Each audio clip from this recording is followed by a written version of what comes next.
নমস্কাৰ বন্ধুসকল, জয় অসম। আজি ৰাতিপুৱা আহিলোঁ এটা নতুন ছাইডলৈ।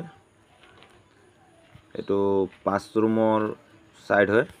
এই ঘৰটোত 5টা ৰুম আছে। এইটো বাৰাণ্ডা ৰুম হয়। ফ্ৰেমৰ কাম চলি আছে। জিপছেম চিলিং হ'ব, ফল চিলিং। এইটো ৰুম এয়া ফ্ৰেম হৈ গ'ল, ৱাৰিঙো হৈ গ'ল। ৱাৰিঙৰ হেৰি চলি আছে। ইফালে এইটো ৰুমতো কাম চলি আছে। এইটো চাওক, এই ৱাৰৰ কাম চলি আছে। গোটেই ৱাৰিংবোৰ টানা হৈ আছে। এইটো এইফালে চাওক, এই বৰ্ডবোৰ লগাই ৰাখিছে। সব ৱায়াৰৰ টানা কাম শেষ হৈ গৈছে মোটামুটি। এইটো কিচেন ৰুম হয়। এইটো ৰুমত আপোনালোকে টাইলছ লগাই দিছে দেখা পাইছে। ৱালত টাইলছ লগোৱা হৈছে। তলত কিচেনৰ এটা চেল্ফ আছে। চিম্পল কিচেন হয়, সৰু কিচেন, চিম্পল ফেমিলিৰ বাবে।